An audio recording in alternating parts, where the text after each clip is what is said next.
vamos dar início à primeira sessão especial do terceiro Encontro Internacional Participação, Democracia e Políticas Públicas, sobre desastres ambientais, lutas sociais e políticas públicas, o desafio da recuperação da bacia do Rio Doce.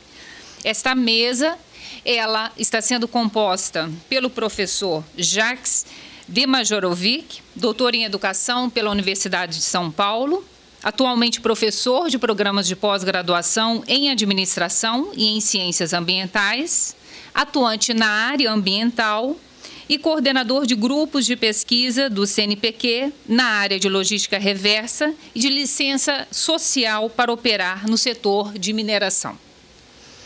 Temos também a apresentação do professor Rafael Martins Lobo, doutor em Antropologia Social pela Universidade Federal do Rio Grande do Sul, atualmente pesquisador e pós-doutorando do Grupo de Estudos em Temática Ambientais, o GESTA, da Universidade Federal de Minas Gerais. E temos Ricardo Genaro Scalea, graduado em Ciências Sociais pela Universidade de São Paulo, atuante em projetos sociais e na execução de políticas públicas e na assessoria a iniciativas sociais e ambientais. Ricardo é morador de Colatina, Espírito Santo, um dos municípios atingidos pelo desastre do Rio Doce, e atualmente integra a Comissão Municipal dos Atingidos e o Fórum SOS Rio Doce Colatina. Vamos, então, iniciar essa mesa. Vamos ter as 3 apresentações nesta sequência em que foram apresentados e depois abriremos para o debate com o público. Então, professor Jacques Demajorovic. Bom, boa noite a todos e a todas. Primeiro, agradecer esse convite. Estou muito feliz de estar aqui e poder compartilhar um pouco do que a gente está fazendo na pesquisa nessa área e também conhecer o trabalho que está sendo feito em outras instituições de pesquisa, organizações, e agradecer o convite da professora Eusinéia, da Mônica Dalbor, que fez o convite, indiretamente a Ana Fracalanza, que também acabou fazendo um convite em paralelo, né? Então, eu estou um pouco, como vocês podem ver pela voz, a voz já não é muito boa, mas hoje ela está um pouco pior, né? Então, eu estou um pouquinho gripado, mas eu vou tentar sair da melhor forma possível. Em 2013, eu criei, na verdade, um grupo que, na verdade, era uma dupla para pesquisar licença social para operar no setor de mineração. Esse grupo começou com um projeto de doutorado e aconteceu que, em 2015, a Samarco, que é o que a gente vai discutir, a tragédia da Samarco ocorre e, de repente, um tema que é muito discutido fora do Brasil, em países como Canadá e Austrália, chega também aqui com esse nome, licença social para operar no setor de mineração. E eu vou falar um pouquinho sobre o que é isso e como isso se relaciona com o caso Samarco.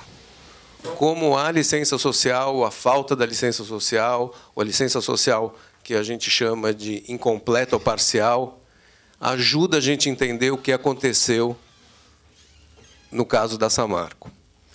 E eu vou separar em duas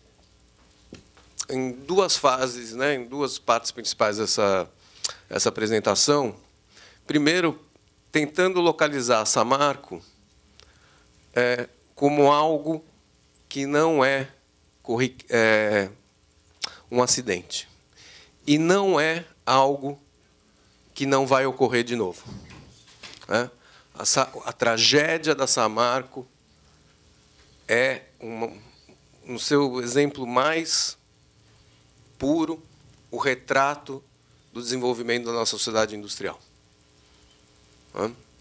E, para começar, eu vou deixar depois alguns vídeos aqui que não daria para apresentar.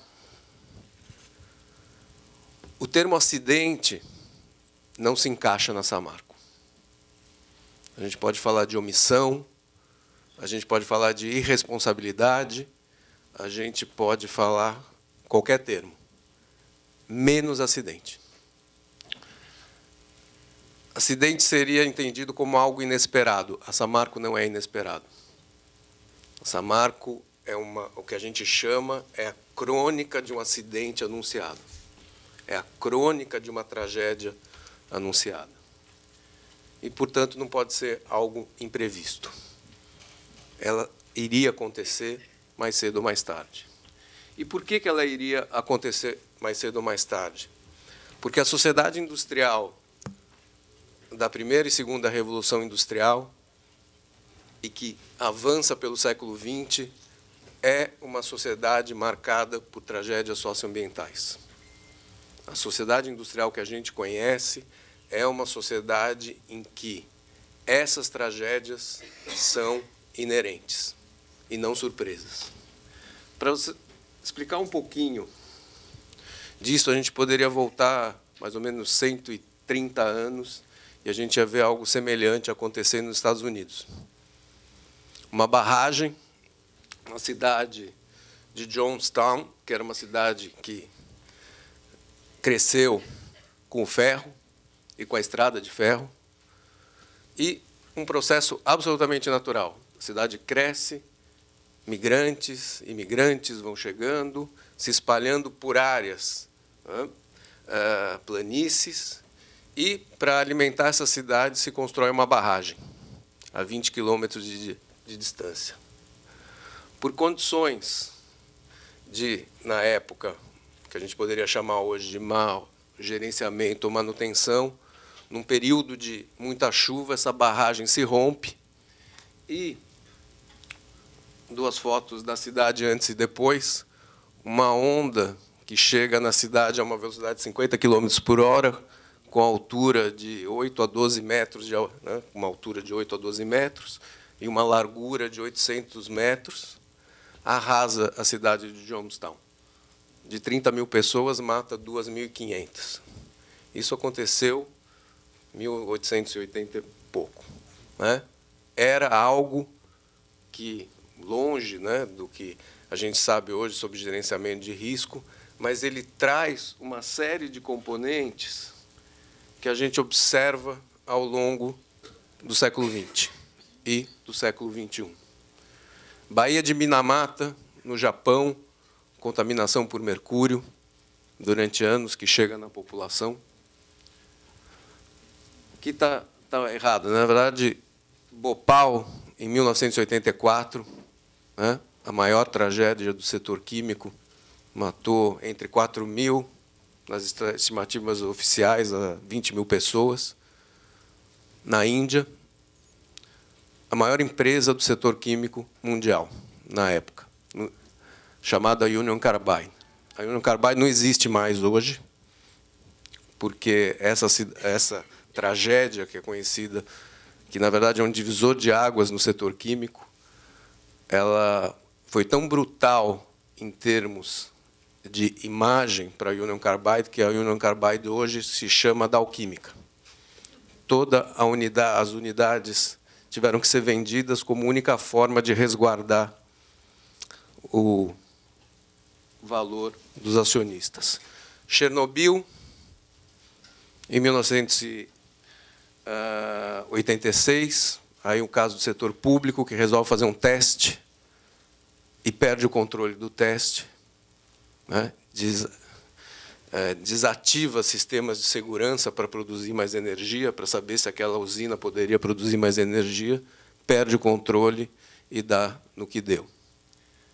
Exxon Valdez, em 89, que é a década mais emblemática desses acidentes industriais, em que, interessante que existiam equipamentos que poderiam evitar o derramamento no Alasca, mas a tripulação não sabia usar o equipamento, porque nunca tinha usado e não foi treinada para isso.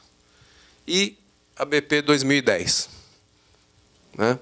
Então, esse conjunto, 4 meses, né, de vazamento, de exploração de petróleo a altas profundidades. E, fazendo um parênteses, a gente pode esperar o que pode acontecer a 7.000 no Brasil, né? Na medida que se coloca como um dos grandes diferenciais do país explorar energia do século passado, que é o petróleo, de uma energia que não se sustenta a menos de $50 o barril. Do meu ponto de vista, no mínimo um erro estratégico, ou a gente poderia chamar isso de uma outra forma. Mas esse conjunto de acidentes, eu poderia ficar aqui, usar todos os meus minutos para falar de tantos outros, Fukushima, mais recente, eles têm 3 componentes essenciais. O que sustenta esses acidentes, o que leva a esses acidentes, são 3 coisas principais. Primeiro, o fato que a economia industrial não parou de crescer. Existem ciclos econômicos, como a gente viveu nos anos 70, como viveu nos anos 80, como vive agora, mas, no fundo, o PIB é sempre crescente. Então, a gente sai de uma Segunda Guerra Mundial, com uma Europa esfacelada, com um PIB mundial na ordem de 7 trilhões, e a gente hoje vive numa sociedade com crise ou sem crise, em torno de 75 trilhões de dólares. Para movimentar 75 trilhões de dólares, primeiro você precisa de recursos naturais, e cada vez mais. E segundo, você precisa... Opa, vamos voltar. Você precisa de estruturas cada vez maiores. Você precisa de estruturas de transporte cada vez maiores, né? Então, os petroleiros que hoje navegam pelas águas, aí, pelos oceanos, transportando, eles são de tamanhos incomparáveis aos petroleiros de 20, 30 anos atrás. E as estruturas petroquímicas, por exemplo, como essa aqui, são cidades, né? São grandes cidades, né? E quando você tem um tipo de problema, como um vazamento, incêndio, explosão, os impactos também são muito maiores. E isso dá... né? E por que ele ocorre, esses impactos? Esses impactos, muitas vezes, pequenos acidentes, grandes acidentes, a tendência é explicar como uma falha de um operador. Seria o operador ou algum gerente da manutenção da Samarco, seria o piloto do avião da TAM, que caiu em São Paulo, que falhou, seria um operador de Bhopal que não viu determinada situação e não reportou. Nenhum desses acidentes acontecem por ações individuais. Isso também é uma coisa fundamental. Eles acontecem por ações organizacionais. Operadores trabalham e decidem dentro de um contexto organizacional. Quem toma decisões numa empresa não toma decisões individuais. E se toma decisões, e as pode tomar, é porque tem respaldo para fazer, né? Recentemente, a Volkswagen, né, foi acionada porque colocou uma tecnologia para ludibriar o EPA, o órgão ambiental americano. Inacreditável, né? Uma empresa consegue colocar um dispositivo que consegue saber se o carro está sendo inspecionado, com uma inspeção veicular, e ele muda o comportamento do carro, mas não consegue obedecer os padrões de emissão. Sensacional, né? Sensacional a mente humana, né? A criatividade. E esse conjunto de coisas, a diferença, né, é que, nesse caso, o presidente da Volkswagen perdeu o emprego, Não sei, mas não deve estar muito preocupado, porque deve ter um bom fundo de pensão, né? Um fundo de previdência, qualquer coisa. Tá? Mas esse conjunto de coisas que levam a esse acidente final, essa pirâmide que a gente tem aqui, menos que os números, o que interessa, isso foi um estudo feito em mais de 100 mil casos de problemas de acidentes industriais. A ideia interessante disso aqui é mostrar que um acidente fatal, lá em cima da pirâmide, ele começa com uma série de pequenos problemas, né? E que, quando não resolvidos, eles passam a ter um conjunto de danos um pouco maiores e depois danos físicos leves até chegar um dano fatal, né? Então, todos esses acidentes também são marcados por isso. Conjunto de pequenas coisas não gerenciadas que, ao final, explica o que aconteceu com a Samarco. E esses acidentes a gente caracteriza como o que a gente chama de acidentes ampliados. Na literatura, major accidents, né? Ou como Fiocruz trabalha, quando é no caso dos químicos, acidentes químicos ampliados. E eles têm uma característica muito interessante, que se aplica exatamente ao caso da Samarco. Além de serem inerentes, que eu já falei, eles, muitas vezes, como é o caso de Bhopal, como é o caso do Exxon Valdez, como é o caso de Chernobyl, e como também é o caso da Samarco, não tem fronteiras temporais ou geracionais, tem impactos ampliados sobre fauna e flora, podendo ter vítimas fatais ou não, mas muitas vezes tem. Tem uma corresponsabilização do poder público nesse acidente, porque é conivente a um mau gerenciamento das empresas que o ocasionaram. E uma coisa básica: quem menos sabe dos riscos, a comunidade que está no seu entorno. Não existe plano de prevenção e não existe comunicação com a comunidade sobre os riscos que ela está envolvida, né? Então, esse conjunto de características, eles estão presentes em todos os acidentes e tragédias que eu falei para vocês. Qual que é a relação disso tudo com a Samarco e com a licença social? Dado a potencialidade de impacto econômico, ambiental e social desses acidentes, no setor de mineração, e dado, principalmente nos países desenvolvidos, né, a crescente mobilização contra o setor de mineração determinado, né, o setor de mineração já não pode mais fazer tudo o que queria, como o setor químico, embora continue fazendo uma série de coisas, mas não pode ser, né? O embate no que Beck chamava de sociedade de risco é muito mais complexo, né? O número de atores, né? Não é só empresa e setor público, é empresa, setor público, universidade, ONGs, institutos de pesquisa e por aí afora.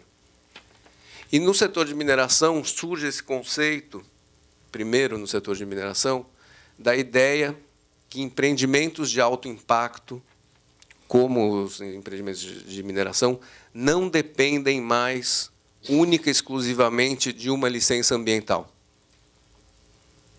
Eles também dependem de um processo de legitimação. Não é escrito, não é um processo de licenciamento, mas uma legitimação intangível que a sociedade outorga à empresa para operar na comunidade que ela está inserida. A licença social para operar nos países desenvolvidos, ela tem um contorno de uma preocupação muito importante com reputação e capacidade de poder operar ou não. Então, basicamente, né, nesse modelo de análise, não tão importante, a ideia é que, quando você se encontra aqui do lado esquerdo, você entra numa zona de conflito que o licenciamento não vai garantir a sua operação. E o objetivo das empresas é trabalhar o processo de licença social para um sentido em que a comunidade passe ou a aceitar, ou aprovar, ou, num último estágio, que seria a ideia da copropriedade, né, em que a comunidade e o setor e o empreendimento compartilham visões semelhantes para determinado empreendimento. E para que ela aconteça, depende de diálogo, transparência, empoderamento local, investimento local, consulta à comunidade, educar sobre riscos, o que a gente vai ver, o que isso nunca foi feito no caso da Samarco, e manter uma reputação corporativa, o que a Samarco tinha. E o caso da Samarco é mais emblemático ainda, porque a Samarco, por incrível que pareça, dentro do setor de mineração, era a empresa referência na área de responsabilidade social. A questão de um mês, a Vale, que é controladora junto com a BHP da Samarco, me convidou para falar sobre a Samarco para funcionários da Vale. Falei, mas assim, mas eu vou de armadura, como é que eu devo ir, né? Porque eu vou como pesquisador, eu vou falar mais ou menos o que eu estou falando aqui. Não, pode... Quer dizer, a gente fez algumas reuniões para saber exatamente o que eu ia falar, mas e aí fomos lá. Fui lá, reuniram 30 funcionários da Vale e começamos a discutir o caso Samarco. Em um determinado momento, um funcionário da Vale me disse o seguinte: trabalho há 25 anos da Vale, você está me destruindo. Eu falo, bom, não era bem esse o objetivo, mas por quê? Porque a Samarco sempre foi, para nós, a referência na área de responsabilidade social. Eu falo, então alguma coisa está errada, né? Porque se a Samarco foi a referência, e se a Samarco ganhou tantos prêmios concedidos por revistas e universidades como a USP, alguma coisa está errada. E uma das coisas que a gente fez nesse grupo, uma segunda pesquisa que a gente tem, que eu vou deixar o endereço eletrônico para quem quiser, a gente tem uma pesquisa específica que foi defendida a questão de 2, 3 meses sobre a Samarco. Nosso foco é Bento Rodrigues e Mariana, né? Porque Bento Rodrigues é a expressão mais brutal da tragédia da Samarco.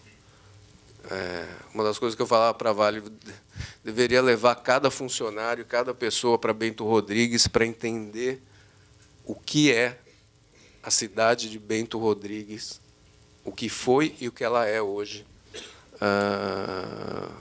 em termos de destruição. Não é?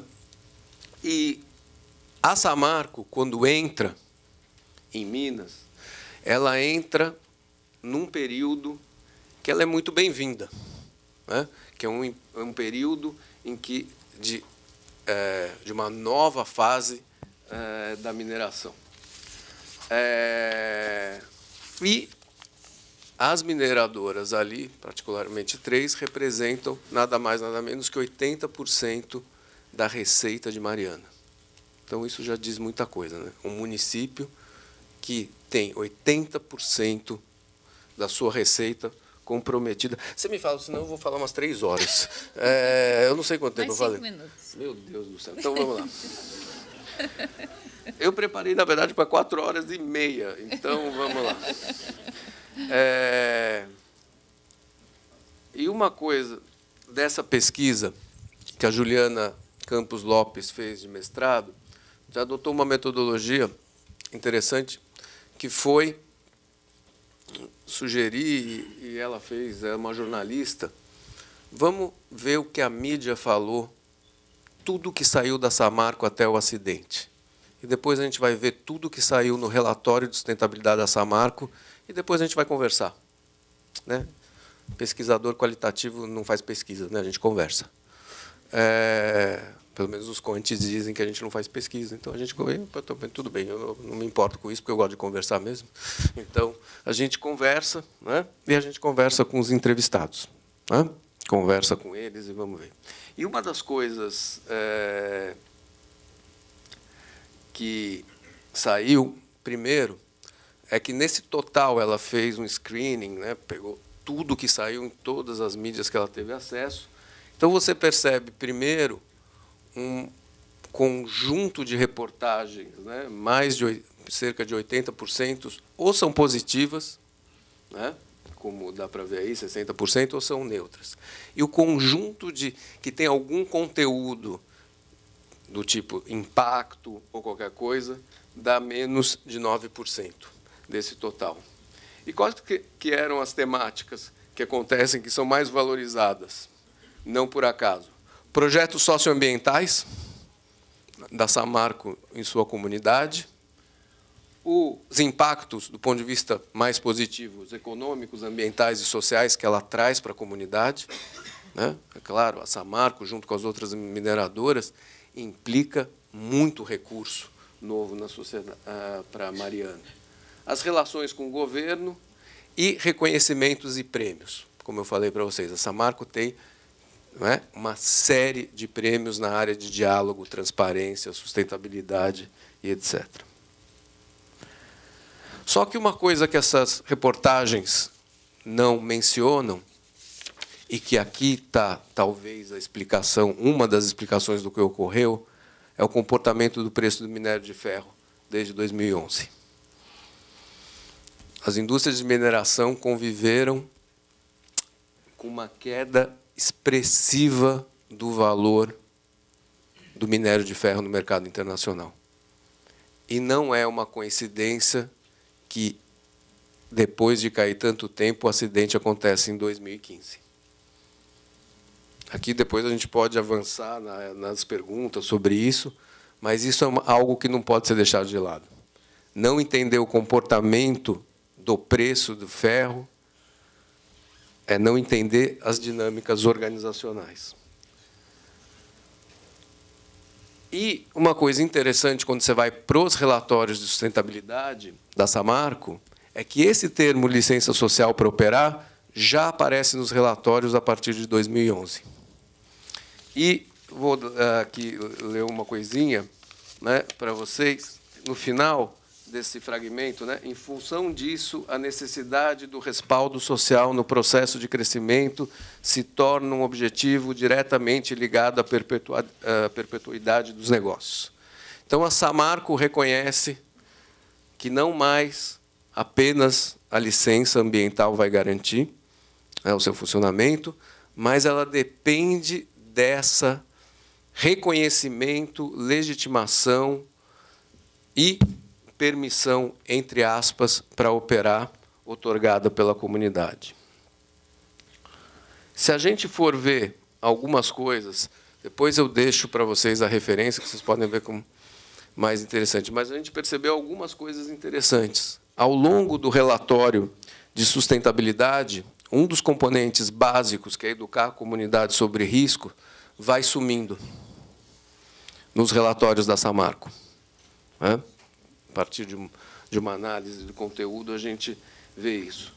E, ao mesmo tempo, algumas outras coisas, como reputação, crescimento constante com a reputação, esse verde aqui, ele vai aumentando. Então, os relatórios, quando a gente foi pesquisar a partir daqueles fatores determinantes da licença social, a gente viu coisas que foram sumindo, né, variáveis, né, que foram sumindo, que têm a ver com a licença social, e outras que foram sendo incorporadas. E se você ainda vai um pouco mais, quando a gente conseguiu fazer uma única entrevista com um representante da Samarco, foi muito difícil conseguir fazer entrevista, mas a gente conseguiu fazer uma entrevista, coisas, né, assuntos importantes que aparecem, a questão de treinamento, como a questão da segurança era uma prioridade na Samarco, nos relatórios de sustentabilidade. Os fóruns de diálogo, né, que são outro elemento importante da licença social, aparece como um elemento importante também.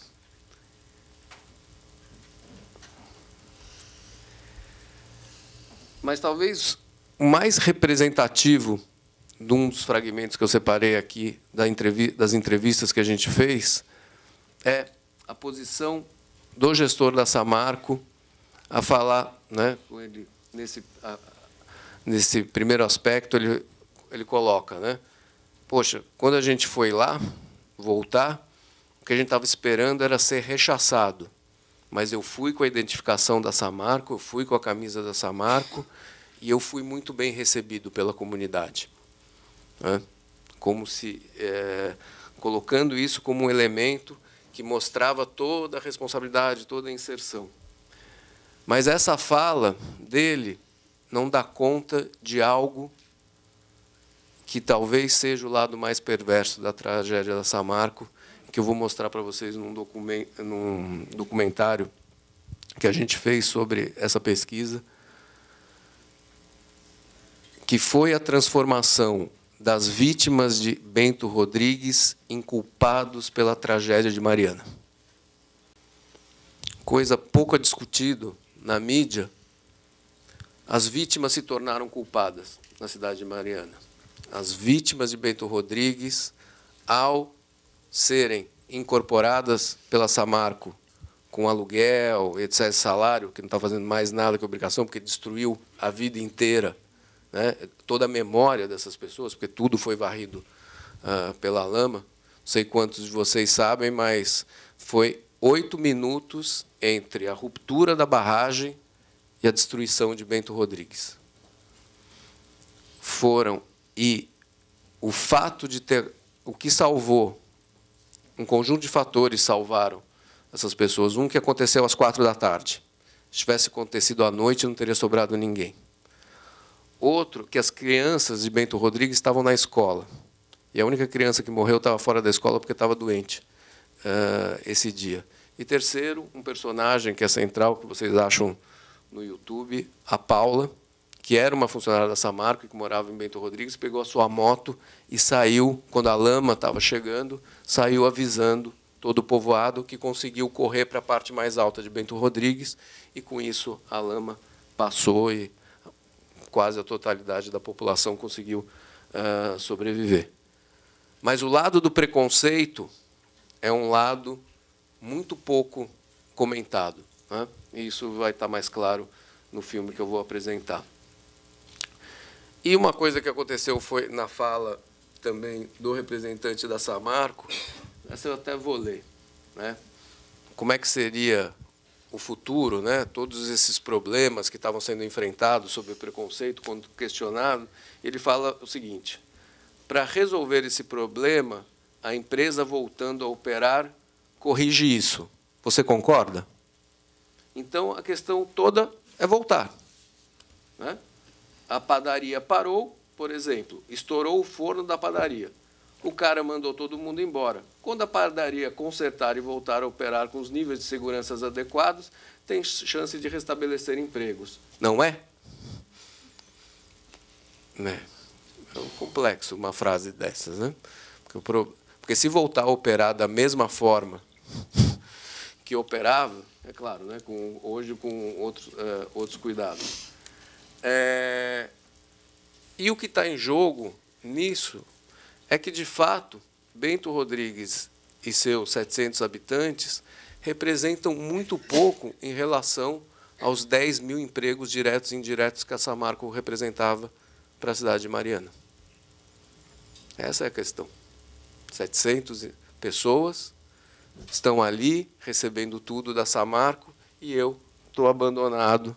E são mais ou menos 10 mil pessoas que estão na cidade de Mariana, estava, quando a gente fez a pesquisa, na ordem de 23% a 25%. Para terminar, e a gente ir aqui, e essa parte e eu vou deixar isso para o filme, que é a parte... durante todo o processo de entrevistas que a gente fez com os moradores de Bento Rodrigues, uma das coisas que foi muito colocada por eles foi sempre... Foi interessante que eles visitaram algumas das barragens, mas nunca a barragem do Fundão. E sempre a Samarco, quando questionada, falou: não se preocupe, está tudo sob controle. E uma das coisas, né, que mais pega nessa população é justamente a falta de informação que eles tinham sobre esse risco. E que mais também que soma a isso, a falta de qualquer plano de prevenção. Não existia nenhum tipo de procedimento que foi colocado em ação do momento que ocorreu a ruptura para Bento Rodrigues se preparar. Como eu falei, Bento Rodrigues se salvou pela sua própria organização e muito pelo trabalho da Paula. Então, uma das coisas que eu perguntava, né, esses acidentes industriais que eu falei ao longo dos anos, ele se tornou um marco de ruptura no setor químico. Uma pergunta que eu me faço, né, e compartilho com vocês, é se o acidente da Samarco significa uma ruptura nas formas de gestão do setor de mineração. Pela experiência que eu tenho acompanhando o setor químico, eu achei que era. Hoje eu tenho sérias dúvidas sobre se isso vai ser, de fato, essa ruptura, né, em relação com a comunidade. E o que mais pensando na licença social, é que, no caso da licença social que a gente encontra no Brasil, e que a gente está chamando de parcial ou incompleta, no caso da Samarco, a reputação que ela alcançou, seja pelo apoio da mídia, seja pelo apoio do poder público, seja pelo apoio da comunidade, que vocês vão ver, é uma licença social que potencializou situações de risco, tornando a comunidade de Bento Rodrigues muito mais vulnerável. Então, o discurso da responsabilidade social da Samarco e a sua importância econômica ampliou a vulnerabilidade de uma região que se repete nas várias áreas de mineração, que não consegue pensar o para além da mineração. Mineração tem uma característica, tem começo, meio e fim. Quantas cidades se preparam para o fim da mineração? Pouquíssimas ou nenhuma. E é responsabilidade da empresa também, não só do poder público, pensar esse final. Porque quando acontece um negócio desse, a cidade entra no colapso que entrou, claro, também somado ao desemprego. Eu vou deixar para vocês... Acabou. Gostei, né? Conclua. Não tem nem o que falar. Então, eu já concluí. Era a conclusão. Eu tenho trabalhado muito com... Vou deixar para vocês aqui. Vou voltar aqui. Volta, vai. A gente trabalhou todas as entrevistas que a gente usou.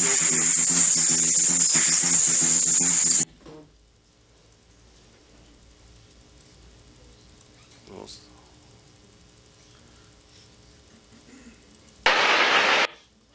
Todas as entrevistas que a gente usou para o projeto de pesquisa de mestrado, a gente depois transformou isso num pequeno documentário. Ele não está finalizado ainda, mas deu para trazer uma versão que eu apresentei semana passada na Espanha. E deixar aqui também serve aí para os debatedores e depois... Pode apresentar? Acho que sim. Pode. Acho que sim.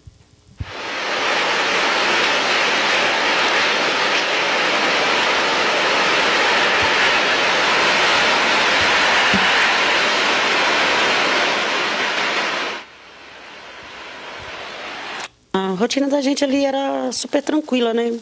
E agora a gente não é tranquilo mais.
Essa região das Minas Gerais, né, esse quadrilátero ferrífero aqui, né, que é uma região bem grande, né, de Minas, onde nós estamos vivendo, na verdade, a segunda safra da mineração. Né?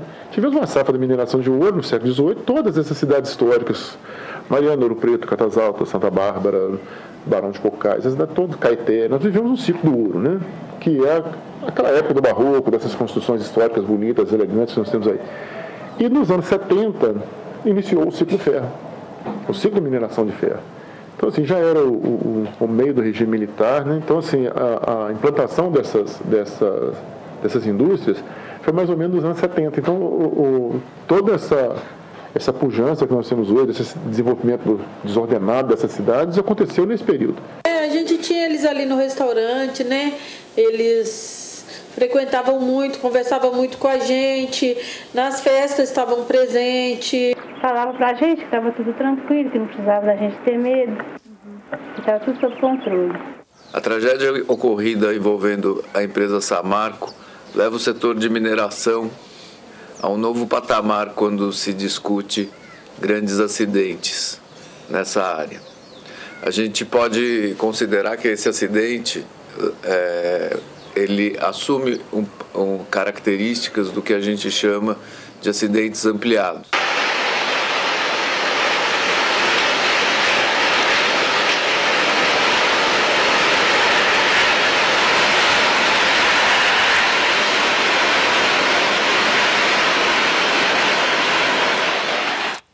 É um tipo de acidente que muitas vezes a população não está informada dos riscos e quando ele ocorre você também não tem nenhum tipo de ação que possa minimizar.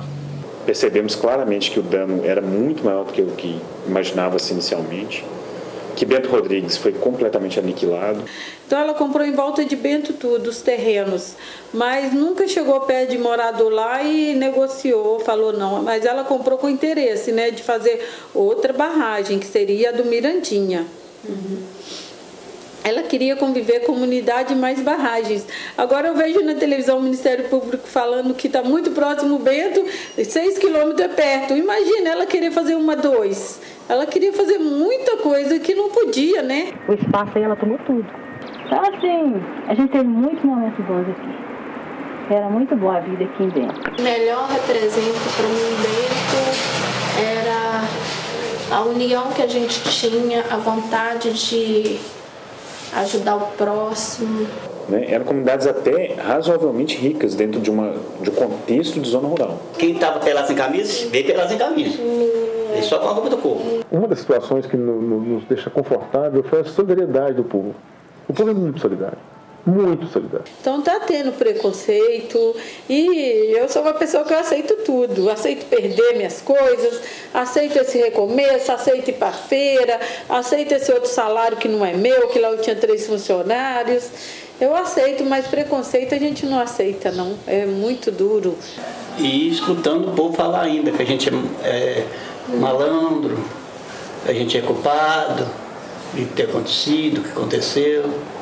Escutando ainda, a gente exprimida aqui dentro da cidade, aqui, ouvindo. Quando você vê um promotor de justiça falando essa marca não vai voltar a funcionar, então o trabalhador que tem o seu emprego lá, que está pagando aluguel, que tem criança na escola, ele cria essa revolta com relação ao Ministério Público.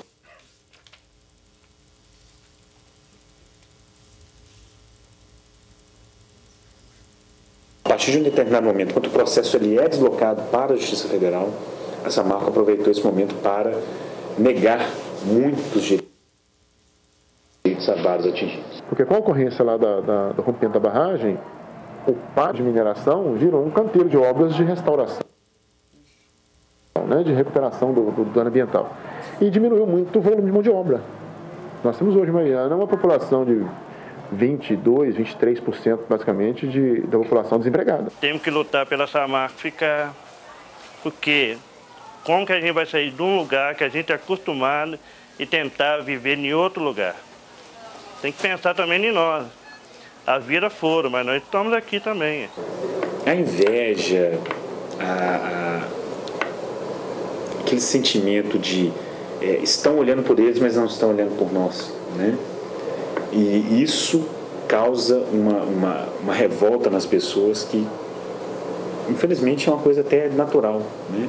É negativa, e eu comparo muito com a situação dos negros nos Estados Unidos. O que acontece? Até a década de 50, você tinha uma comunidade negra que vivia excluída, que vivia nos pântanos, que tinha que andar em ônibus só para negros, estabelecimentos só para negros, e até então não havia problema. Ninguém ia lá e matava negro, não tinha problema com a Ku Klux Klan, ela só fazia atividades assim mais sorrateiras, né?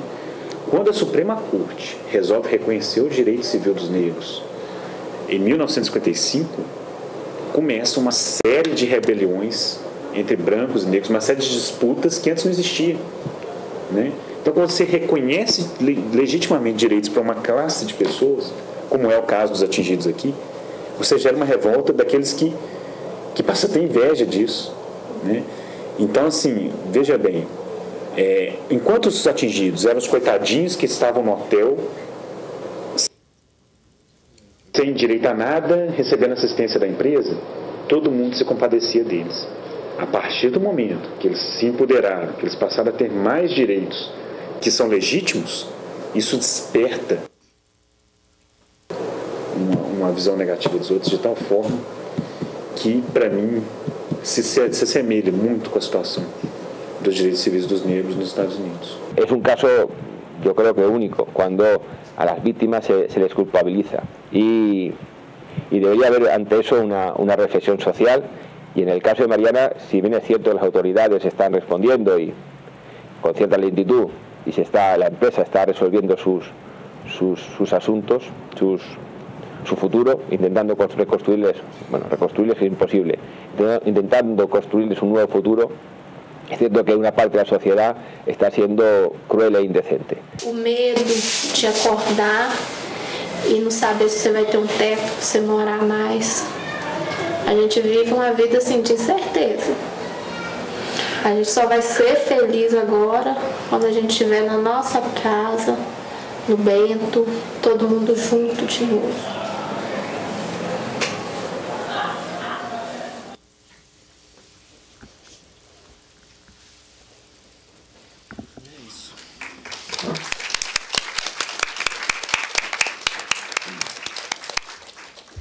Professor Jacques, muito obrigada pela sua exposição.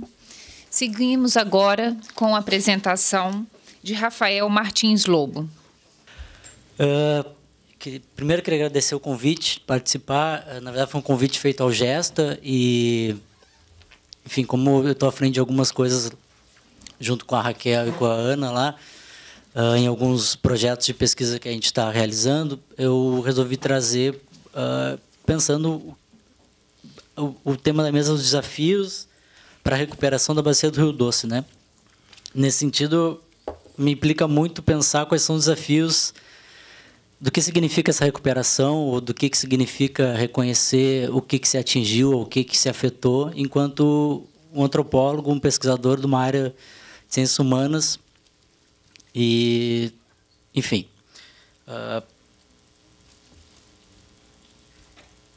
eu gostaria de trazer aqui alguns elementos que a gente possa pensar, de uma certa forma, quais são essas lutas políticas e de que forma essas disputas, essas lutas, nos trazem questionamentos acerca das nossas próprias definições enquanto agentes e atores dentro de redes de cooperação sociotécnica, redes de, enfim, de interlocução, relações, enfim, depende da maneira como as pessoas preferem se apoiar em certas teorias, epistemologias, mas, enfim. Eu acredito que há diferentes níveis, pode-se pensar escalas, esferas que a gente precisa pensar, mas sempre eu acho que um processo constante de reflexão e de que forma essas escalas diferentes que a gente está tratando, primeiro, de um consenso de commodities, que é o pano de fundo dessa trajetória de um investimento forte na mineração, de como um imaginário de uma vocação do Estado para a mineração também legitima certas ações, de que forma a inserção dessa mineração no contexto político que faz um lobby para facilitar a liberação de licenças de operação, de licenciamento, enfim, logo depois do rompimento, inclusive, de que forma isso interfere, mas basicamente também, no caso do Gesta, e acho que no caso de um grupo de pesquisa que se coloca como interdisciplinar, além disso a gente está, de uma certa forma, dentro de um campo que é uma disputa de definições, ou seja, não é uma simples questão de escolha, mas também as limitações que nos se apresentam para a gente enquanto pesquisadores e de que forma a nossa relação com esses sujeitos que estão lá nos recebendo, abrindo suas portas, falando sobre suas vidas, suas trajetórias, enfim. De que forma outros núcleos também, outros parceiros de pesquisa estão se debruçando para a gente pensar principalmente sobre o conceito de sustentabilidade ou desenvolvimento sustentável, que, no sentido, pode ser muito falacioso de diversas formas. Eu também acho que é importante também salientar que o que eu vou trazer aqui está dentro de um contexto de pesquisa aprovado junto à CABES e com a FAPEMIG, que se chama O Desastre e as Políticas de Afetação, Compreensão e Mobilização em Contexto de Crise. Ou seja, o próprio título já coloca um termo que é interessante para a gente, que é a afetação, que eu vou trazer mais tarde. O que a gente tem trazido no Gesta é fixar algumas posições numa arena que essa disputa de definições, que muitas vezes são basicamente levadas a serem vistas como meramente técnicas. Ou seja, são conceitos, termos, noções como atingido, afetação, reparação, dano, materialidade, imaterialidade, estratégia, projeto de vida. E isso está em níveis de confrontações distintos e está em disputa. O primeiro movimento, acho que o Gesta fez nesse sentido de entrar nesse debate, foi uma representação junto ao Ministério Público Estadual de Minas Gerais e a Procuradoria da República em Minas Gerais, junto ao MPF, que traz 3 observações logo em novembro, logo depois do desastre, né, que não foi acidente, não é um acidente, é um desastre, é um crime. Primeiro, que não é um caso de conflito ambiental. Não é um simples conflito ambiental, é um desastre, é uma condição que impõe uma temporalidade e exigências próprias desse contexto de crise, que é desencadeado a partir do rompimento da barragem.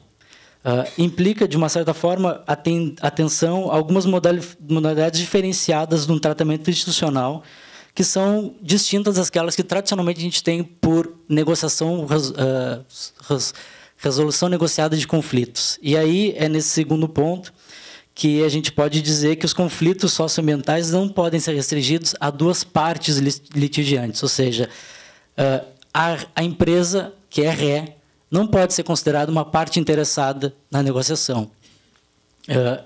Colocar 2 partes que estão em posições de poder completamente assimétricas numa mesa de negociação é, ao contrário de colocar igualdade entre elas, é reforçar o poder que existe, que separa elas umas das outras. O terceiro é que esse desastre-crime ele se concretizou numa série de relações de conflitos e violências que já existiam antes do rompimento da barragem. Ou seja, existem milhões de pesquisadores e grupos que ressaltam que existem contaminação de água, acesso a propriedades, limitação de suas ações dentro dos terrenos, enfim, uma série de conflitos que já existiam anteriormente. Nesse sentido, a gente precisa entender, e eu estou falando da posição do Gesta nesse sentido, política, que esse rompimento ele transforma grande parte desses atingidos em vítimas de um crime e não apenas partes interessadas em resolver um conflito. Adotar essa interpretação de desastre como sendo uma situação de conflito ambiental, há uma certa de reprodução de tecnologias de mediação que são impróprias para o tratamento para um caso que é tão específico como o do rompimento da barragem. Acho que o professor trouxe muito bem outros exemplos de desastres, mas há níveis comparativos, mas é preciso entender que há uma complexidade e uma particularidade nesse contexto da Samarco, que é que a gente vê e que pelo contexto e pela situação em si, ou seja, é incomparável pelo material que se tem, pelo o que aconteceu, pelos avisos que se tinha antes já de possibilidade de rompimento, por uma série de questões que são únicas e são do momento ou do presente, ali quando acontece o desastre. A gente já salientou, nesse sentido, que esse receio de uma judicialização, ou seja, dessa politização das ações judiciais, só levaria à reprodução mais ainda dessas desigualdades. É importante que a gente pense em sujeitos que são afetados e não somente atingidos, ou seja, vítimas para além de impactados, que colocam em pauta uma condição de conflitos e injustiças que não se restringem somente ao dia ou evento do rompimento da barragem, mas refere-se também a todo um desenrolar anterior e em diferentes níveis de arranjo social. Os sujeitos, de uma certa forma, ainda estão em processo de reconhecimento, de saberem se foram ou não atingidos, porque existem pessoas que não estão mais morando em Bento Rodrigues, que não estão mais morando em Paracatu, que não estão recebendo cartão e que não receberam indenização porque a empresa disse que eles não tinham propriedade no local. Ou seja, não é só dizer que é de Bento Rodrigues para se tornar um atingido. É um processo político de disputa de definições também. O outro elemento que eu gostaria de propor, que também acho que pode passar o... desculpa, eu acabei esquecendo de passar. Próximo. Esse aí, que é esse elemento absurdamente legitimado como algo técnico e que pode resolver os problemas de todo mundo lá na região do Rio Doce, que é o cadastro integrado que foi realizado pela Sinergia, denominado dentro de um programa de levantamento de cadastro de impactados. Afora os diversos assédios e violências que as pessoas já estavam sofrendo e sabidos nas regiões por meio de diferentes consultorias ligadas às empresas, fazer um olhar crítico, e esse do centro é o parecer que o Gesta realizou, que está no nosso site, a gente pode ver, entre uma série de problemas, tem 83 páginas esse parecer, ele analisou todos os módulos que eram perguntas e questionários que demoravam mais de 3 horas e meia para serem respondidos pelas pessoas, levavam termos técnicos que alguns atingidos não conheciam, desconsideravam algumas das atividades que eram realizadas no local, enfim, e outras coisas, além de, obviamente, o que é mais paradigmático para a gente, o que eu acho que poderia salientar, é que existe uma visão patrimonialista e totalmente individualizada do que é perdido, né? Ou seja, se calcula o que se perdeu pelo patrimônio de que uma pessoa, que um chefe de família tinha. Além, obviamente, de delimitar a perda a um marco temporal que é do dia do evento, ou seja, desconsidera quantos anos um pé de bergamota, de mexerica, levou para crescer no local. É que eu sou do Rio Grande do Sul, então eu falo bergamota, às vezes mexerica, eu uso bastante. Por exemplo, desconsidera que as pessoas tinham relações de emprego informal entre elas na cidade.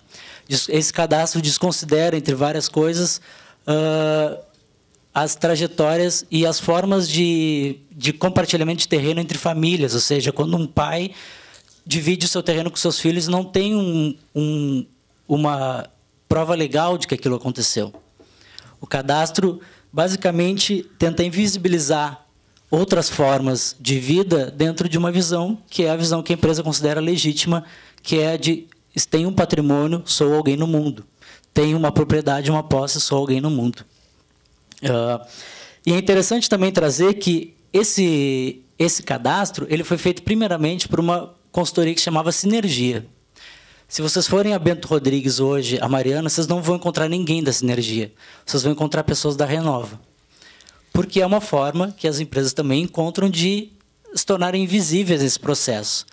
No momento que a Sinergia também levava o nome da Samarco, de uma certa forma, e a população começou a desconfiar de algumas ações, se criou, em meio de um acordo judicial, que se criaria uma fundação sem fins lucrativos, totalmente idônea, totalmente desligada da empresa, que faria esses processos de recuperação de danos, que faria todo um processo maravilhoso de voltar a vida ao normal em Mariana.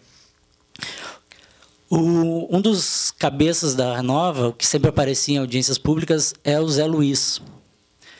E eu falo o nome dele publicamente porque ele aparece em vídeos como RP da Vale, em vários vídeos no YouTube, se vocês procurarem.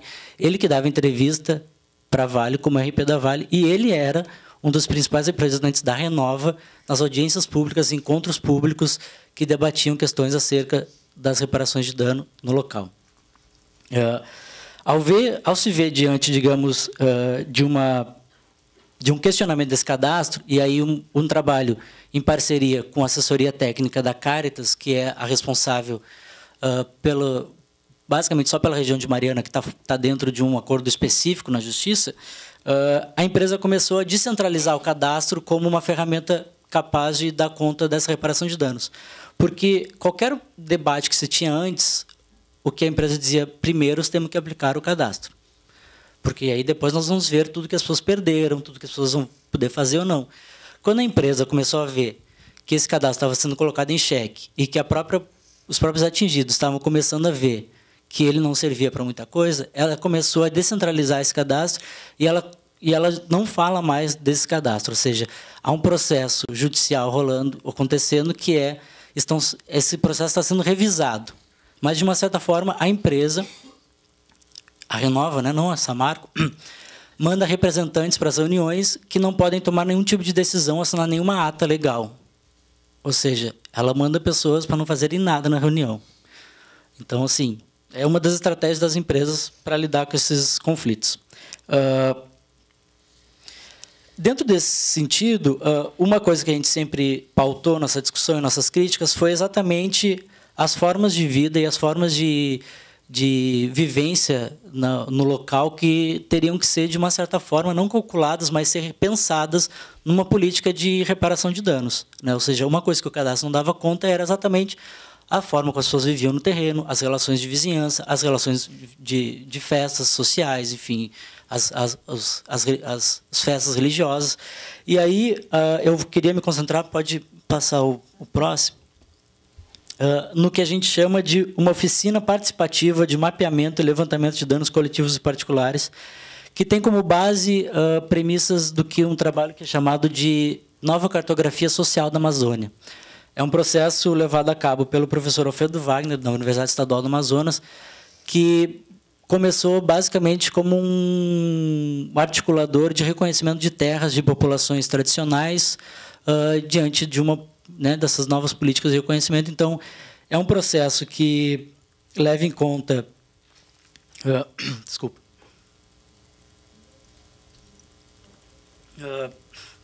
Uma tentativa de retirar, então, do centro dessa discussão esse caráter meramente técnico e estritamente econômico que é levado a cabo nesse cadastro integrado e reconhecer as limitações desse termo impacto, bem como evidenciar, então, uma outra temporalidade que não está ligada só ao dia do rompimento ou ao dia do desastre, porque existem uma série de autores que falam isso, e um deles é o Gudinas, que fala dos efeitos derrame da mineração, que os efeitos continuam acontecendo, independente das ações que se tomam, em diferentes escalas, diferentes formas, e a gente tem percebido constantemente em campo de que esses efeitos e essas afetações, elas se reproduzem em outras formas, de outras maneiras, de acordo com o local, com o tempo em que essa pessoa está situada diante desse desastre.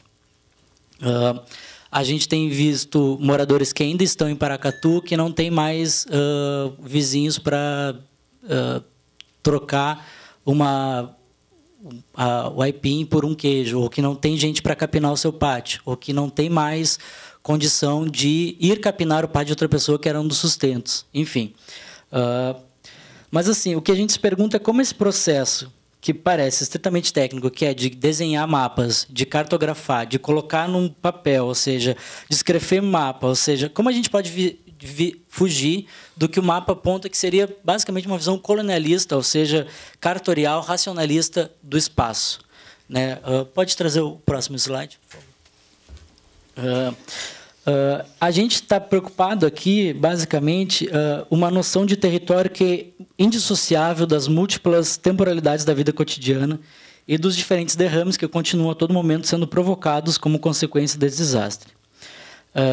Não é somente a definição do território que está em jogo, mas antes as noções do que foi atingido, o que se perdeu, o que continua se perdendo, o que está sendo afetado e não somente impactado. Assim, entra em disputa o monopólio de uma outra representação, que é essa noção do espaço vivido, daquilo que foge do que a gente chama de um rastro visível da lama, ou seja, foge do que é a aparência da lama e foge da materialidade das perdas em um momento que é definido pelas empresas apenas como evento.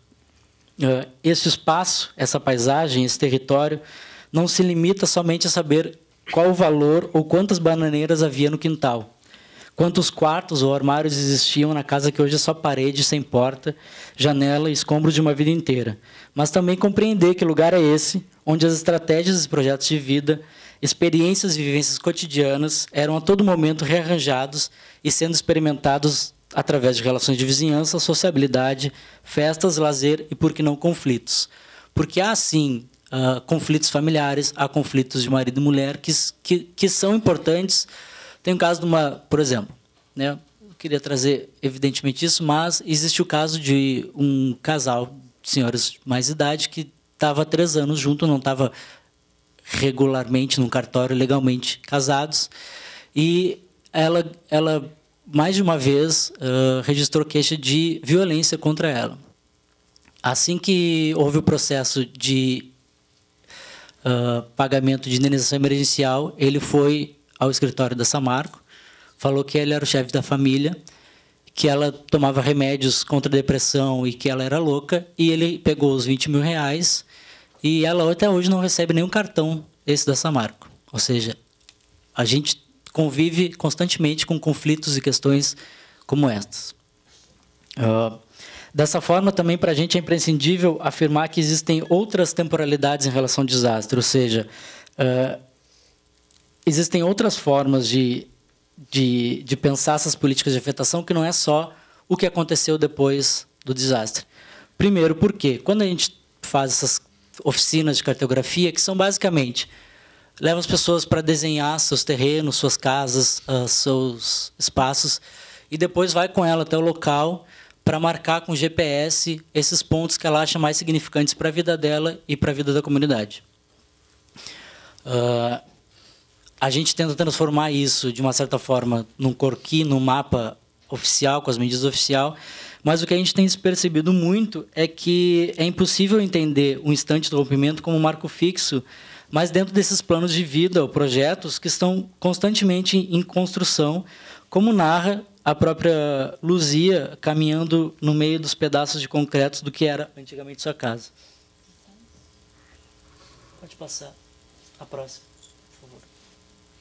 Pode passar. Ele vai passar, ele está lento agora. Ah, tá. Eu vou ler para vocês.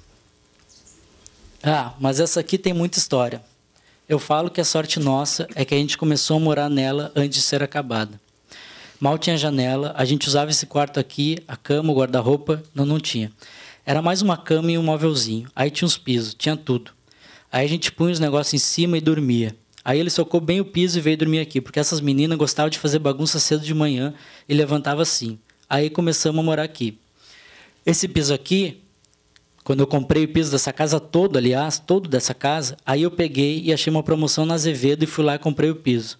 Mas pensei, como que eu vou fazer para dizer para ele que comprei o piso? Estava na véspera de casamento e eu não falei. Quando nós estávamos na igreja, na metade da igreja, eu cheguei e falei, comprei o piso da casa toda. Aí não tinha como voltar atrás. E é apenas um dos muitos relatos que a gente vê de pessoas que, a todo momento, e independente do ano ou do marco temporal que se coloca, existem sempre um processo de reformas, construções, reconstruções, ampliação de casa, diminuição, separação de terreno com o filho, construção da casa do vizinho, ajuda, erguer um chiqueiro, acabar com um galinheiro, começar uma outra roça, enfim. Esses processos constantes é o que, por vezes, na maioria das vezes, esse tipo de visão patrimonialista, cartorial, individualizada, que não dá conta.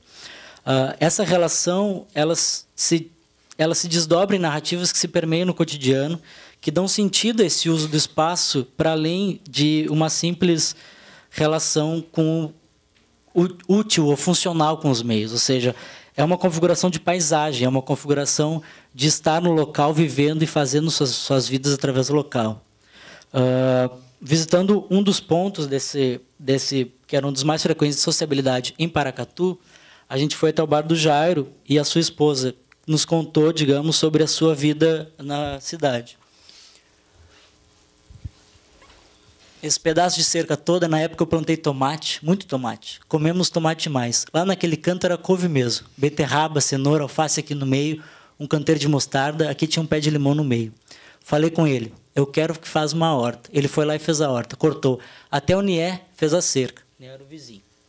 E tudo assim, eu estava vivendo o meu melhor momento da minha vida e ele também. Aí, quando ele fez 50 anos, a gente fez essa festa, a gente conversou em julho, foi dia 6 de julho que ele fez 50 anos. Aí eu falei com ele, vamos arrumar um neném? Aí ele falou, eu tô com 50 anos, será? Eu tô velho, não vou conseguir correr atrás de menino, não. Eu falei com ele, dá sim, amor. Isso foi em julho. Eu demorei a engravidar de meu menino 2 anos. Eu demorei a engravidar dela 3 meses. Em outubro, eu estava grávida. Eu não acreditei, nem ele acreditou. Na hora que foi fazer o ultrassom e o médico falou que era menina, eu também não acreditei. Era um sonho que você fica pensando, será que eu mereço mesmo tudo isso?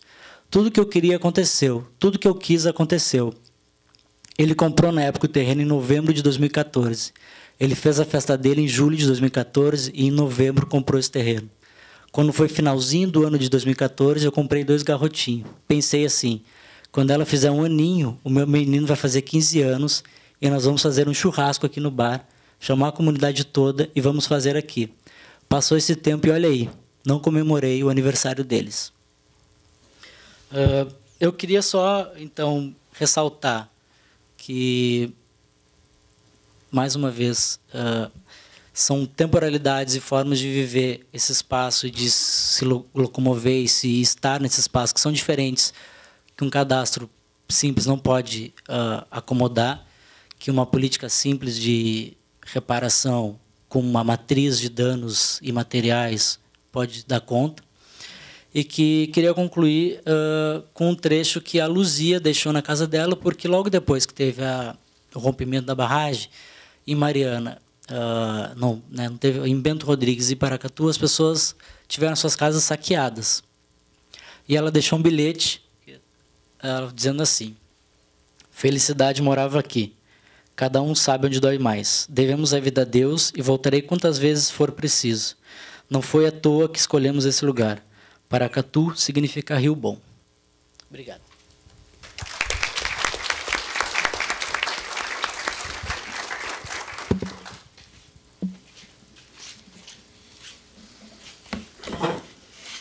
Rafael Lopo, muito obrigado pela sua apresentação. E agora passamos para a fala de Ricardo de Genaro Scalera. Boa noite, gente. Satisfação estar aqui, poder falar um pouquinho do que a gente está vivendo lá. Eu vou tentar trazer aqui para vocês um pouco do que a gente vem conversando nas reuniões com as entidades e com os moradores, né, com o nosso pessoal lá. Talvez eu não seja tão claro nem educado quanto os professores, assim. O documento aqui é escrito em muitas mãos e ele tem um componente de denúncia mesmo, né? Acho que o meu papel aqui é um pouco fazer isso, né? Porque a gente não pode esquecer que o rompimento da barragem, além de matar 19 pessoas, né? Se não me engano, ainda são 2 desaparecidos, né? São 1.265 pessoas desabrigadas, 39 cidades, 11 toneladas de peixes mortos, né? 80 espécies ameaçadas, 1.500 hectares de vegetação destruídos, né? Aí tem a gente nunca sabe, né? O professor falou 35, eu costumo falar 62, né? Porque a gente não sabe, na verdade, só que 35, 62 é muitos milhões, né? Não dá nem para a gente ter ideia, né? Do tanto de lama, né? Que estenderam-se a 80 quilômetros mar adentro, né? No litoral de Linhares, né? Então, os prejuízos econômicos, ambientais e sociais desse crime, ancorado em enorme negligência por parte da empresa, são imponderáveis e incalculáveis. São inúmeras famílias atingidas. São agricultores, pescadores, ribeirinhos, comerciantes, famílias das cidades diretamente abastecidas pelo Rio Doce, como Colatina e Valadares, as quais se somam também as 4.000 que perderam os empregos diretos e indiretos. Hoje, depois de mais de 1 ano de impunidade, ao mesmo tempo em que a empresa ainda propagandeia o acordo de criação da Fundação Renova, na prática, a gente observa as consequências drásticas, né, os limites e até as intencionalidades desse diálogo social estabelecido, né? O desconhecimento e a insuficiência de ações eficazes de reparação, a conivência do poder público. Como já foi colocado aqui, o Ministério Público Federal, em ação que contesta o acordo, avaliou em 155 bilhões, e não em 20, como previsto na fundação, né? Agora, essa matemática é muito difícil, né? Se a gente for pensar, quanto vale o Rio Doce? Quanto que custa o assassinato do Rio Doce, né? Quanto que vale a saúde da população daqui a 20 anos, né? Quanto que vale a credibilidade do seu Fatim, né? Dos pescadores que hoje, nem se ele comprar peixe para revender, ele não vende, né? Ele perdeu a credibilidade. Todo mundo sabe que ele mora na beirada do rio, né?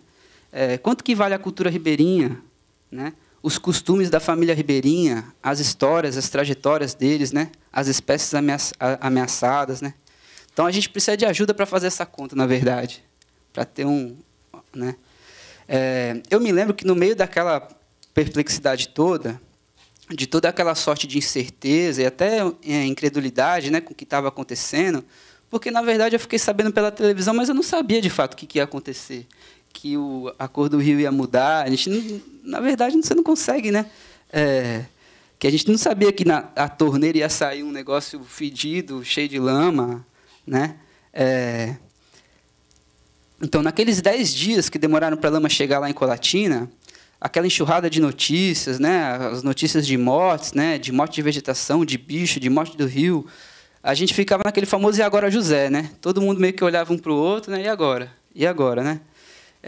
Meio que o "e agora, José" fechava todas as conversas, né? A partir dessas conversas, alguns companheiros nossos mobilizaram uma reunião que aconteceu no dia 25 de novembro. Essa reunião foi no Sindicato dos Trabalhadores Rurais de Colatina. E a pauta era justamente o que poderia ser feito, né? Na verdade, todo mundo meio atordoado, né? Nesse dia estavam presentes sindicatos, associações de moradores, associações de pescadores, organizações de ambientalistas, instituições de ensino, igrejas e movimentos sociais também. Eu acho que também convém dizer que tinha um monte de gente que estava meio que surfando a onda da lama também, né? Advogado, né? Enfim, eu sempre gosto de destacar isso, né? Porque existe muita gente que procura um cartaz, um recurso com essa coisa toda, né? Aquela reunião foi muito tumultuada, né? E, por fim, a gente decidiu criar um fórum de organizações do município, né? Um espaço para debater os danos e entender o que estava acontecendo, né? E hoje eu vejo que, apesar daquele tumulto todo, foi um espaço importante, porque, com indas e vindas e dificuldades, existia um alinhamento de algumas dessas organizações naquele dia, né?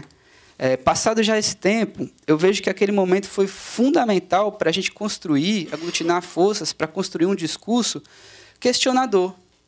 Um discurso que é feito pela gente, não aquele trator, né? Porque apareceu órgão público, representante da empresa, dizendo o que era certo, o que era errado, o que ia ser feito, o que não ia ser feito, né? E como você desconhecia todo o processo, né? Eu acho que aquele momento foi um momento importante para a gente juntar, alinhar esse pessoal para construir esse espera aí, a gente tem que falar alguma coisa aqui também, só vai vir das empresas ou do governo, né? Então, aí no dia 17 de dezembro, o rompimento foi no dia 5 de novembro, dia 15 chegou a lama lá, dia 25 a gente fez esse primeiro encontro, e já no dia 17 a gente fez a primeira audiência pública sobre o crime no município, que também foi um momento marcante para nós lá. O prefeito não foi, a Samarco não foi, mas o povo foi. As associações foram, os sindicatos foram, os movimentos sociais foram, a Defensoria Pública foi, o Ministério Público foi, e eu também vou dar um destaque para a presença de inúmeros políticos, né? Tinha vereador, tinha deputado estadual, tinha deputado federal, né? Mas, para falar que depois da audiência também nenhum deles voltou lá para contribuir com algum, né? Nenhum gesto de solidariedade, na verdade, né? Eles foram lá, eles viram a dimensão do que estava acontecendo, eles discursaram e depois, hoje, a gente vê claramente que a presença deles, na maioria das vezes, só serve para aumentar a possibilidade de algum ganho na negociação que eles vão travar com as empresas depois, né? Eu destaco esse segundo momento como importante também no alinhamento desse grupo, porque ali a gente já via claramente com quem que a gente podia contar. De lá para cá também muita coisa aconteceu. Então, só na cidade de Colatina foram 4 atos públicos, mais 2 audiências públicas, algumas ações integradas com outras cidades e comunidades da Bacia, como a Arena, a Caravana, a Expedição Rio Doce, a Expedição Riso Doce, né? E foram inúmeras reuniões, debates, a participação do povo em documentários, reportagem e também algumas ocupações de trilhos, né? E de lá para cá a gente não cansa de vir a público e denunciar o absurdo da atual situação de abastecimento público de água em Colatina. Quando aconteceu a interrupção do abastecimento de água, que foram 5 dias, foram organizadas aquelas filas de distribuição de água mineral, que a Samarco colocou uns pontos de distribuição de água, né? Inclusive, teve morte nessas filas. Parecia assim, um fato social total, lembrando um pouquinho assim. Tudo que você descarregava na fila. Você estava descontente com o seu vizinho, você vai lá e você bagunça com ele na fila, né? Nesses dias, a gente contou 11 manifestações espontâneas das comunidades de Colatina, todas elas reprimidas de forma violenta. O Exército estava lá, a polícia estava lá, né? Eu acho que aquele momento foi um momento que meio para dar o exemplo, sabe? Tipo, para desencorajar o povo a lutar pelo que estava acontecendo, a se esclarecer sobre o problema, né? A canalizar aquela fúria, aquela raiva, aquele desespero para o processo de organização popular, né? Sob muitos aspectos, a situação de Colatina contraria as diretrizes do que a ONU chama de segurança hídrica. Eu vou ler um pedacinho aqui. A capacidade de garantir à população o acesso seguro e sustentável a quantidades adequadas de água de qualidade aceitável para sustentar os meios de subsistência, bem-estar humano e desenvolvimento socioeconômico, para assegurar a proteção contra a poluição transmitida pela água e os desastres a ela relacionados, e para a preservação dos ecossistemas em um clima de paz e estabilidade política. Para a gente, definitivamente, não existe constatação irrefutável de que a água está boa. Porque a gente vê, a gente escuta relatos, né? A gente vê que quando chove, né, de tempos em tempos, a água muda, né? Enfim, a gente não tem ideia do dano de saúde pública que isso pode gerar, né? A gente repudia a participação de todos os agentes do direito provocados que analisaram esses fatos em dissonância ao princípio da precaução. A gente repudia também o posicionamento tecnicista e reducionista que legitima alguns argumentos, né, que a gente já ouviu em reuniões, de que não existem provas de nexo causal entre a situação da água do Rio Doce e o crime do rompimento da barragem. Para nós isso é um verdadeiro absurdo, né? Uma ofensa sem tamanho a todos os atingidos, né? A gente sabe que o Rio Doce já passava por um problema enorme de escassez, de crise hídrica, mas a gente já conhecia bem, né? E meio que a gente já estava assim, desenvolvendo, aqui estou falando em nome dos agricultores, né? Desenvolvendo estratégias para lidar com a crise hídrica, mas a questão da contaminação se somou, né? Então, além de escasso, contaminado, né? Lá no nosso município, a maioria do povo que não tem condição de comprar água mineral, porque eu compro água mineral, até para escovar o dente, né? Mas tem muita gente que não tem condição. Então, a gente paga 2 contas de água, na verdade. A gente paga a água do sanear e a gente paga a água mineral para cozinhar, né? Para cozinhar, para escovar dente, só para tomar banho que... Eu já vi, na verdade, a adaptação de uma torneirinha para tomar banho de água mineral, mas, na prática, isso no dia a dia não permite, né? Creches, escolas, hospitais, restaurantes, lanchonetes, né? Todos esses estabelecimentos eles usam quando eu como uma marmita, né, em Colatina, sempre eu venho à cabeça, né? Esse foi cozido, né? Foi com qual água, né? É um fator de insegurança, né? E, enfim, tem também regiões como o IFES de Itapina, que tem 200 a 300 estudantes internos, o bairro Gordiano Guimarães, que recebem água do rio antes do tratamento oficial, que eles estão antes, né, o núcleo da cidade, as estações de tratamento estão aqui, eles estão antes, né? Eu não sei dizer quantas pessoas que tem, mas eu sei que são muitas, né? Na época, as únicas análises que foram realizadas e disponibilizadas pelo Sanear foram financiadas pela Samarco. São muito caras as análises de água. A gente já tentou fazer por conta. Uma análise simples custa R$30 mil, que envolva o elemento toxicológico para saber se tem metal pesado ou não, né? Não existe também um sistema independente de monitoramento. Obviamente, as análises foram feitas por meio de laboratório acreditado, mas foram financiadas pela Samarco, e a gente sabe que o detalhe, né, o ponto de captação, a posição do instrumento, sabe? Não há como acreditar.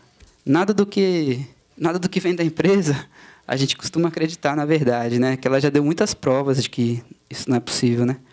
Não existe um sistema independente de monitoramento e nem um programa de divulgação de resultados e de orientação à população, porque se a água está realmente boa, o mínimo que tinha que ter é um programa de orientar a população, de divulgar os resultados, né? Parece uma coisa velada, né? A desconfiança em torno da qualidade da água é generalizada em amplos setores, né? E é sustentada tanto por relatos cotidianos quanto por notícias na mídia, né? Recentemente, a gente esteve lá numa reunião com o GT do Ministério Público e com a Defensoria Pública, e a gente estava comentando isso com o Ministério Público, e tinha um grupo, inclusive do bairro Gordiano Guimarães, que estava indo buscar a Defensoria Pública para, entre outras coisas, falar que não conseguia tomar banho com a água, que dava coceira, que tinha vazado a parte de baixo da caixa d'água, enfim. Existe muita contradição, né? Na mídia, por exemplo, né, em 9 de agosto, foi noticiada a divulgação pelo Ministério Público de um laudo que o Ministério Público de Minas Gerais encomendou, dizendo que a qualidade da água tratada do Rio Doce, distribuída à população de Valadares, em Minas Gerais, tinha um nível elevado de alumínio, turbidez, coliformes, né, e que poderia causar doenças degenerativas como Parkinson e Alzheimer, né? Então, Valadares e Colatina são cidades muito semelhantes, né? São abastecidas pelo leito do Rio Doce, né? Em 2 de setembro, a juíza federal Mônica Frias, titular da vara de Colatina, determinou a realização de uma perícia para avaliar a água distribuída à população. Mas a gente não tem ainda notícia de que... estou falando de 2 de setembro de 2016, né? Então, a gente não tem notícia de que essa perícia foi concluída. Se ela foi concluída, ela nunca foi divulgada, né? Uma nota técnica do IEMA, de 27 de setembro de 2016, informa que, à luz da resolução do CONAMA, a 357 de 2005, as águas do Rio Doce contaminadas pela lama, oriunda do rompimento da barragem de registro da Samarco, da Vale e da BHP, não apresenta qualidade mínima capaz de garantir segurança hídrica adequada para quase todos os usos dispostos na legislação, com exceção de navegação e harmonia paisagística. Essa nota do IEMA afirmava na época que a água estava imprópria para irrigação de hortaliças que são consumidas cruas, de frutas que se desenvolvem rentes ao solo ou que sejam inseridas cruas, sem remoção de película, para a irrigação de plantas frutíferas, de parques, jardins, campos de esporte e lazer com os quais o público possa vir a ter contato direto, para a irrigação de culturas arbóreas, cerealíferas e forrageiras, bem como para a aquicultura e atividade de pesca, né? Para a recreação e contato secundário e dessedentação de animais também, né? Por fim, o IEMA destaca na nota que, fazendo uso do princípio da precaução, entende que não é seguro os usos, né, citados, até que as condições de água retornem à qualidade requerida para a utilização segura do rio, né? Entre os parâmetros de desconformidade com a legislação, aparecem alumínio dissolvido, antimônio total, arsênio total, chumbo total, cromo total, ferro dissolvido, fósforo total, manganês total, níquel total, nitrato, vanádio e zinco total. Há também parâmetros que, mesmo não estando em desconformidade, apresentavam aumento de concentração após a chegada da lama, né? Bário, cobalto e cobre. Então, foram feitas obras de captação que, antigamente, se falava de obras de captação alternativa. E aí eu fui descobrir na apresentação que eles mudaram o nome de alternativa para complementar, né? A ideia era de tirar a captação do leito do Rio Doce, né? Mas aí a ideia foi...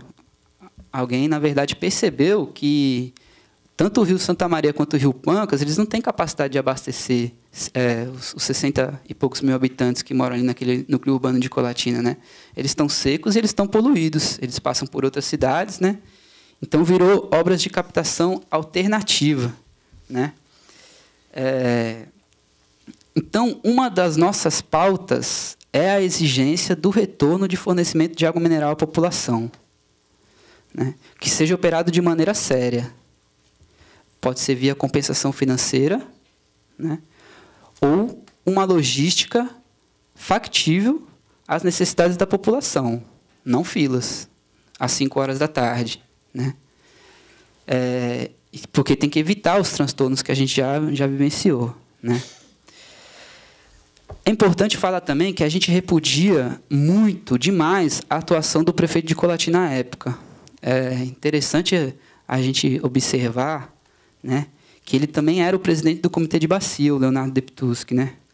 Todos os movimentos dele, ocupando esses 2 cargos de tanta importância para a defesa dos interesses dos atingidos, na verdade, caracterizam-se pela defesa dos interesses das empresas, né?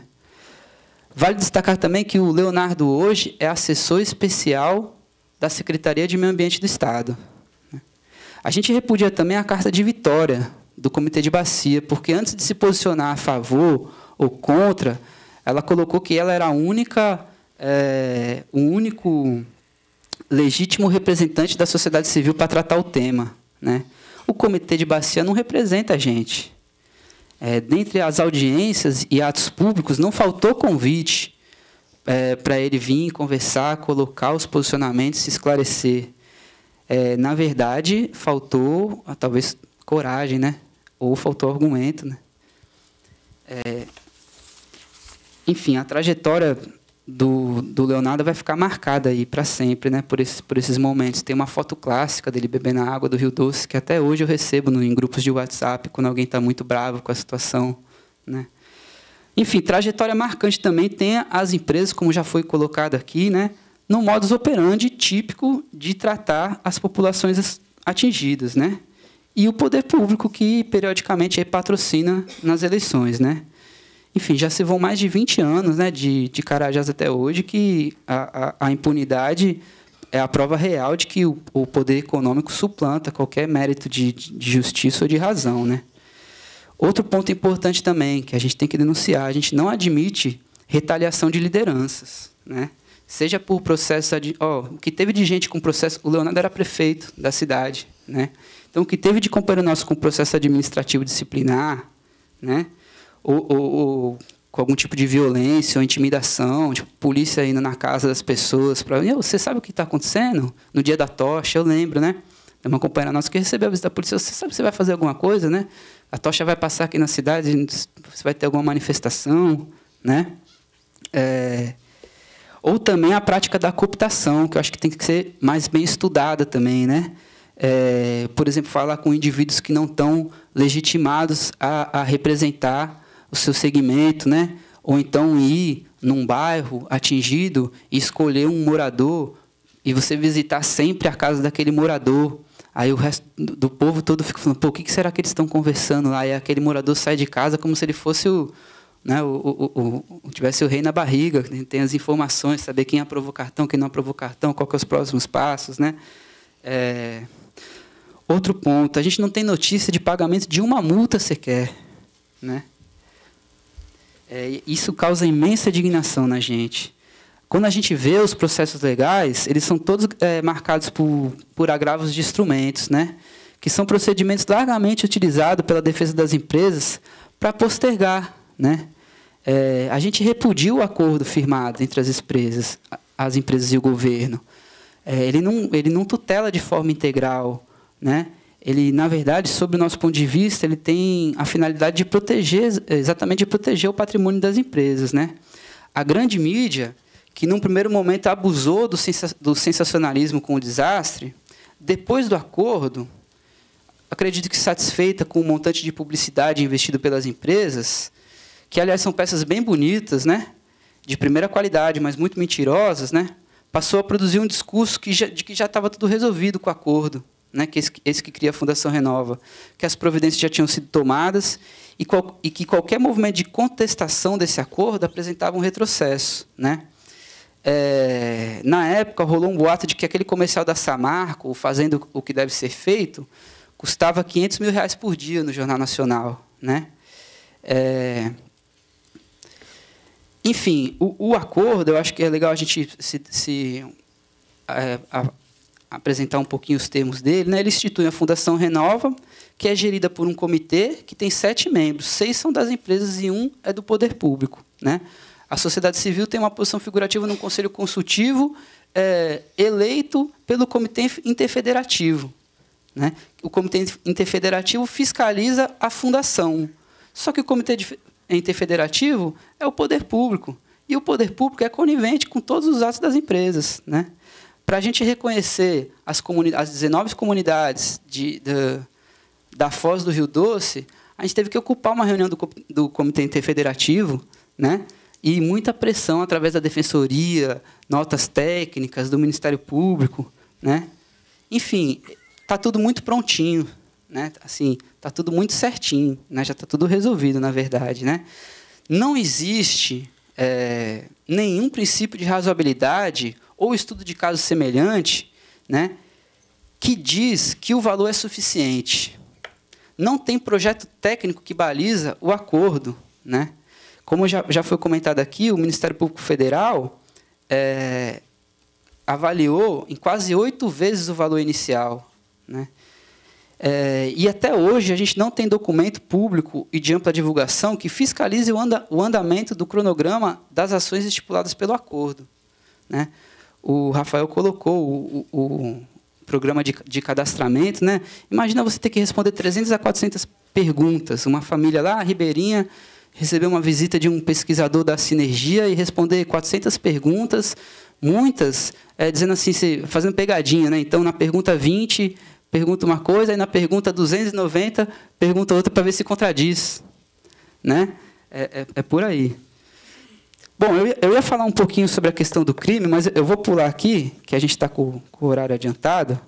Mas, enfim, a gente não fala nem desastre, nem... Para nós é um crime mesmo. Depois a gente pode disponibilizar. A gente levantou 15 pontos aqui, né?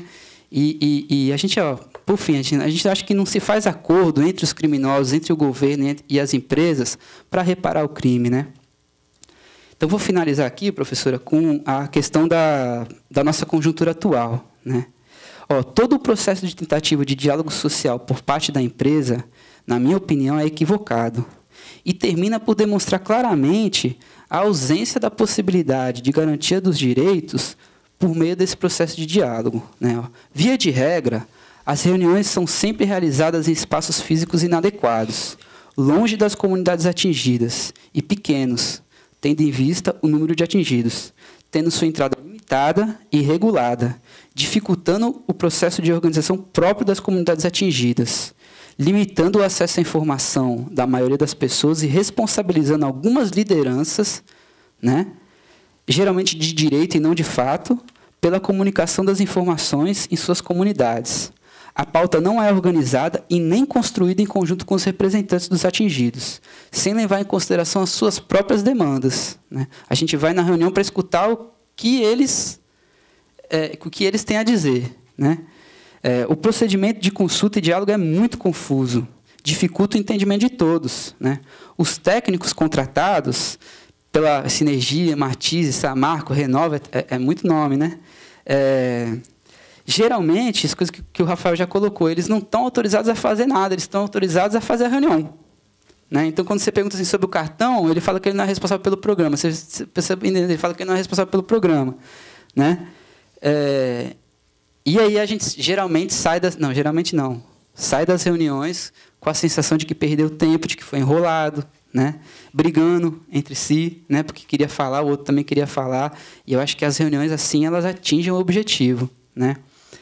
Enfim, quando se trata de consulta prévia, a gente não tem garantia nenhuma do que a gente fala nas reuniões vai ser incorporado aos documentos finais. É aquela coisa assim, eles constroem uma dinâmica qualquer de avaliar, levam cartazes, a gente fala, né? Aí vai ser consultado para ver se serve. 95% não serve. Né? E aí volta o que eles decidem. Né? Na audiência pública que tratou o programa de indenização, ficou uma série de lacunas, principalmente sobre alguns danos materiais e morais da população urbana de Colatina. Diversos problemas de saúde, gastos com compra de água mineral, despesas com aquisição de caixas d'água, bomba, outros equipamentos. Né? Por exemplo, na rua onde eu moro, tem um pessoal lá que é uma família grande, e eles, na verdade, agora se abastecem de caminhão-pipa. Uma vez a cada que precisa lá, o caminhão-pipa bate lá e manda para a caixa d'água deles. Né? Rachaduras em imóveis, porque foi uma furação de poço desenfreada na cidade. Né? Prejuízo às instalações do estádio municipal. Né? Enfim, a gente desaprova completamente as condições e os valores apresentados no termo de transação, quitação e exoneração de responsabilidade, que é o programa de indenização. Né? Passou um ano, mais de um ano, e ainda tem muito questionamento sobre o cadastramento, sobre o reconhecimento. Né? Acho que o Rafael já colocou isso daqui, a questão das 400 perguntas. Né? Algumas práticas recorrentes. Né? São o rodízio de profissionais. Então, vem um profissional hoje, ele fala que ele tem muita disposição, muita vontade de resolver, mas que ele está chegando agora. E, a partir do momento que ele vai se comprometendo, ele sai de férias, ele é realocado de função, a empresa muda. Né? Existe também muita diferença para tratar, por exemplo, um pescador ribeirinho e um grande produtor. Né? Então, para o pescador ribeirinho, a reunião é 20 quilômetros da casa dele, no Hotel Ágil, que é um lugar que ele, por si só, já fica... Né? Não está acostumado, né, a entrar naquele espaço, um hotel de luxo. Né? Agora, vou concluir aqui. Agora, para o agricultor, para o grande agricultor, também não. A empresa vai na casa dele, almoça com ele, faz aquela conversa de amigos. Né? Enfim, muito assédio a representantes. A gente tem muitas histórias para contar assim, com relação às eleições de pescadores, né? e de associações de moradores. Existe o grupo Pró-Samarco e o grupo Pró-Direitos. Né? E existe também muito cerceamento assim, de livre associação, dizendo, olha só, se você participar dessa reunião aí do movimento social, a gente vai suspender seu cartão. Né? A gente acha que isso é uma ação coordenada, né? Na base e no jurídico. Né? Hoje em dia, a gente vive a expectativa da aprovação do termo de ajuste preliminar, que contesta o acordo, né? E as pautas principais são a legitimação da comissão. Né? Vou ler rapidamente aqui a comissão. Né?